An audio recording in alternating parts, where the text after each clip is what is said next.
Hello, what we're going to look at here in this module is Bluetooth technologies and other technologies such as Bluetooth.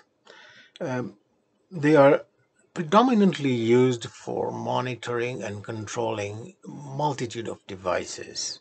Now, interestingly enough, Bluetooth started off as peer-to-peer communication with your headsets and things like that, but then has subsequently now moved into an arena where it is being used largely for low power consumption and also in some cases for longer distances. There are many different technologies that are in this arena. The arena is actually the Internet of Things or the Internet of Everything, where sensors are put in place that are monitoring, let's say, for example, soil conditions or the quantity or quality of bacteria inside a cow, as an example, and or sheep for that matter, and then that is reported back to a central position.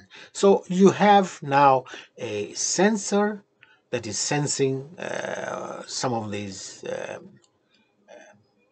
technology or technical issues, be it medical or be it the functioning of traffic lights.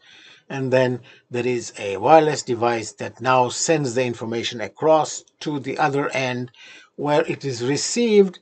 Then the data is analyzed. Now, in some cases, there can be a huge amount of data. Sometimes it's not that, but it's all analyzed, and then actual information is obtained, which is then used to make certain decisions. Now, the decisions may be made manually or they could be made automatically.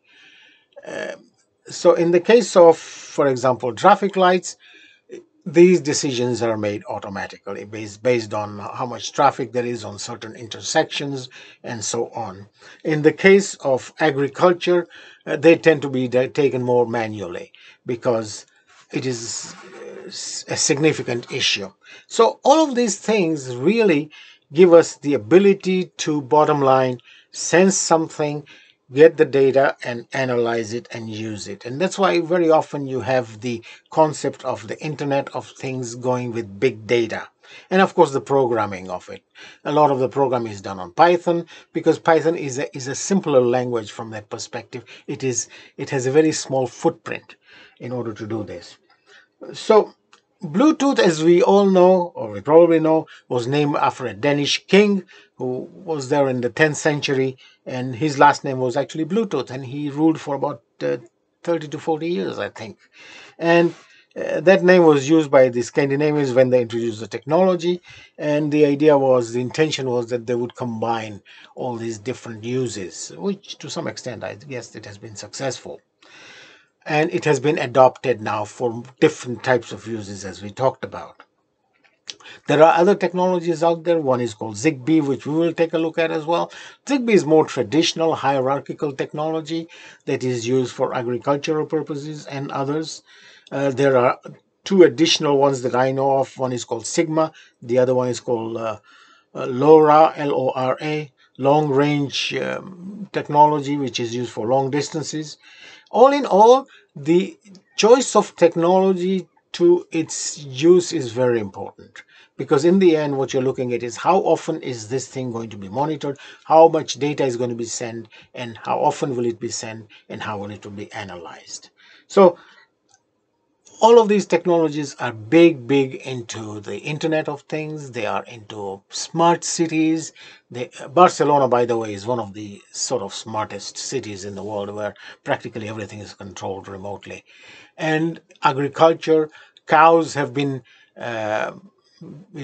devices, sensors have been sensors with Bluetooth devices have been inserted in on cows' ears, so that their temperatures and all diagnostic information is sent over to a central location where this information is used. Now, the other side of things is that this can create a massive security issue.